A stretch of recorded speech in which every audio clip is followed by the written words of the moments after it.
చూస్ country delight live better. ఇప్పుడే country delight app ని download చేసుకోండి. పరిటాల శ్రీరాములు గారిని సిద్ధప్ప అడ్డం పెట్టుకుని చంపిన తరువాత నారాయణ రెడ్డి కుటుంబానికి పరిటాల కుటుంబానికి మధ్య అనేది అగాధం పెరిగిపోయింది. అక్కడ వాళ్ళకి ఘర్షణ జరిగింది, గొడవలు జరిగాయి అనుకుంటాము. వీళ్ళు మళ్ళా హరిని చంపడం, హరి తర్వాత మళ్ళీ నారాయణ రెడ్డిని చంపడం, ఇదంతా జరిగిపోయింది అదంతా. కానీ అప్పటి వరకు మీ కుటుంబానికి పరిటాల కుటుంబం నేరుగా ఎక్కడా లేదు. ఆ తర్వాత మళ్ళీ మీకు ఎందుకు అంత పెద్దగా అగాధం చెప్పింది అంటే నారాయణ రెడ్డి కుటుంబం పక్కకి వెళ్ళిపోయింది. అక్కడ నారాయణ రెడ్డి గారి హత్య తర్వాత మళ్ళీ మీ కుటుంబంతో రైవలరీ నడిచింది పరిటాల కుటుంబానికి. ఇది జరిగింది అదే ఆయనకి దెబ్బ పడేది పరిటాల రవికి పడింది. అప్పటి నుంచినే వచ్చింది మాకు పరిటాలు. అంతకుముందు అయితే ఏంది లేదన్నా. అలీ అనే ఆయన తన్నపోయినాడు, ఏదో కొంచెం దేవుని గురించి మాట్లాడేసరికి తట్టుకోలేక తన్నపోయిన ఎగిచి కాలుతో తన్నడానికి పోయినాడు. ఆయన తప్పించుకున్నాడు, అది పరిటాల రవికి పడింది. రవి గారు అక్కడ ఉన్నాడు. రవి గారికి పడింది ఆ ఏటు. అదే ఆయన అది మనసులో పెట్టుకొని అప్పటికి ఎవరెవరంతా వాళ్ళు వెళ్ళిపోయినారు. వాళ్ళు చదువుకున్నారు, వీళ్ళు చదువుకొని వెళ్ళిపోయినారు. అది మనసులో పెట్టుకొని ఇంత దూరం తెచ్చినారు మాకు. ఎక్కడ కానీ వాళ్ళది ఏదైనా జరిగింది కానీ మా వాళ్ళే నష్టపోయినారు, మా వాళ్ళే ప్రాణాలే చాలా పోయినాయి. అక్కడ ఏమైనా జరిగినాయేమో చెప్పమనండి. అక్కడ నష్టపోయారు కదా, శ్రీరాములు గారు నష్టపోయారు, హరి వాళ్ళ సమస్య, వాళ్ళ బంధువుల సమస్య. అది బంధువుల సమస్య. ఇప్పుడు మీరు చెప్తున్నారు బంధువుల సమస్య. ఇంతవరకైంది సినిమాల్లో కావచ్చు, ఇప్పుడున్న జనరేషన్ అదే టైంలోనే పావుగడలో కేసులు ఉండే, పెండింగ్ కేసులు చూడండి అన్న, మీరు తెప్పించుకోండి అవి. కానీ లేదా ఇంకా నేను కావాలని తెప్పిమనగా నీకు తెప్పించిస్తా. పెన్ని ఆ టైంలోనే శ్రీరాములు ఆయన చనిపోయిన కేసులు ఏమున్నాయి చూడమనండి. ఎవరి మీద కేసులు ఉన్నాయి? శ్రీరాములు ఆయన చంపింది వాళ్ళ అన్నదమ్ముల మీదనే. వీళ్ళు ఆస్తి కోసం పోయి గొడవ పడి వాళ్ళని కొట్టి కేసులు పెట్టినారు. ఆ టైంలో వీళ్ళిద్దరిని తరిమేసినారు. ఎక్కడో ఇద్దరు ముగ్గురు ఉన్నారు, ఇద్దరిని తరిమేసినారు. వాళ్ళ అన్నదమ్ములు గొడవలే కానీ మనకు సంబంధమే లేదు. కాంగ్రెస్ టీడీపీ తేడా లేదు, అందరితో కలిసి ఉండేవారు. జినారెడ్డి గారు టీడీపీలో నిలబడేవారు. జినారెడ్డి మా చిన్నాన్న క్లాస్మేట్. మా చిన్నాన్న మా నాన్న తమ్ముడు ఆదినారాయణ రెడ్డి అని మండలాధ్యక్షుగా చేశారు. జీనారాయణ రెడ్డి అంటే గంగుల నారాయణ రెడ్డి గారు. జీనారాయణ రెడ్డి అంటే మాకు బంధువర్గమే కాదు, ఫ్రెండ్స్ అంటే అది పక్కన పెట్టే. మీకు గంగుల కుటుంబానికి బంధుత్వం లేదు?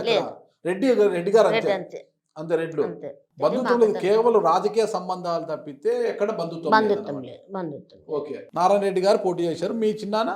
మా చిన్నాన్న క్లాస్మేట్ ఈయన జీ నాగిరెడ్డి. జీ నాగిరెడ్డి గారు. ఓకే. ఆయన ఏదైనా ఎలక్షన్ నిలబడతానే ముందు వచ్చి మా నాన్నతో ఆశీర్వాదం తీసుకునే వెళ్ళేవాడు. టీడీపీలో టికెట్ తీసుకున్న నాన్నతో ఆశీర్వాదం తీసుకునే వెళ్ళేవాడు.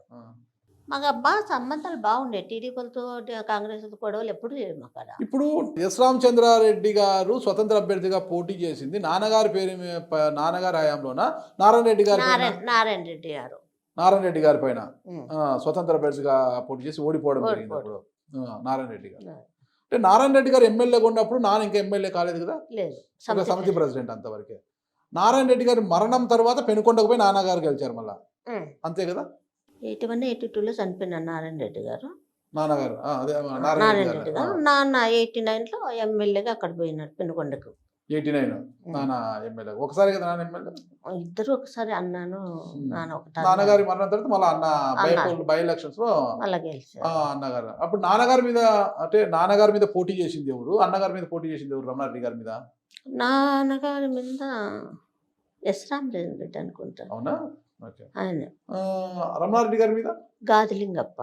ఓ కరెక్ట్, గాదిలింగప్ప గారు. కరెక్ట్, గాదిలింగప్ప గారికి ఇచ్చారు. అన్న రమణారెడ్డి గారు కరెక్ట్, గుంటకల్ నుంచి వచ్చి గాదిలింగప్ప గారు పోటీ చేశారు. ఆవిడ గాదిలింగప్ప దగ్గరే పరిటాల రవి గన్మ్యాన్గా ఉండేవారు. మా పక్కన తగరుకుంట ప్రభాకర్ ఉండేవాళ్ళు, వాళ్ళ పక్కన పరిటాల రవి. వాళ్ళకు అవి ఊర్లో కూడా అవి ఏమున్నాయో మనకు తెలియదు. తగరుకుంటలోకి పరిటాల కుటుంబానికి మొత్తం మీద ఈ ఘర్షణలో మొత్తం కుటుంబాలన్నీ ఇదిపోయాయి. ఒక్కటమ్మా, మీ నాన్నగారు, మీ అన్న, మీ తమ్ముడు చనిపోయారు. ఆ తర్వాత మీరున్నారు. మీరు ఎందుకు ఆ రోజుల్లోనే వారి రాజకీయ లెగసీని కావచ్చు, కుటుంబ వారసత్వం కావచ్చు అందిపుచ్చుకొని ఎందుకు ముందుకు సాగలేకపోయి? ఇప్పుడు మన రాయలసీమలో కర్నూలు తీసుకుంటే మహిళలే ఎంతోమంది ఫ్యాక్షన్ని కావచ్చు, కుటుంబ వారసత్వాన్ని నడిపారంట. ఇక్కడ నేను ప్రజాస్వామ్యబద్ధంగా చెప్తున్నా, హింసా మార్గాన్ని ఎంచుకోమని చెప్పలేదు.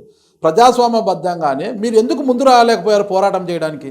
నాన్నగారు, అన్నగారు, తమ్ముడు చనిపోయినారు. మాకు కోలుకుని కొంచెం టైం పట్టింది. ఇంకా దిగుదాం అనే టైంకి మళ్ళీ మా ఆయన చనిపోయారు. మాకు రాజశేఖర రెడ్డి అంకులు పిలిపించినారు, మాట్లాడినాం, వచ్చేటప్పుడు మళ్ళీ మా ఆయన చనిపోయారు. ఇంకా మేము ఆ రకంగా రావాలి, ఒకటి పోతే ఒకటి ఇవే జరుగుతుంది. మేము అది అప్పుడే వచ్చింటే బాగుండేది, మాకు ఇది జరగకపోతే వచ్చింది. మా హస్బెండ్ చనిపోయినాడు, మాకు కోలుకోలేని దెబ్బ పడింది, ఒకరు పోయి ఎట్లా కోలుకోలేని దెబ్బ పడింది. ఆ ఇబ్బందుల్లోనే రాలేకపోయినాం. అప్పటి నుంచి చాలా గ్యాప్ వచ్చింది. ఇంకా జగన్ పార్టీ పెట్టప్పటి నుంచి తిరుగుతున్నాను నేను. ఓబుల్రెడ్డి గారి మరణం వెనుక, అంటే ఓబుల్రెడ్డి గారి హత్య వెనుక అప్పటి ముఖ్యమంత్రి ఎన్టీఆర్ గారి హస్తం ఉందా?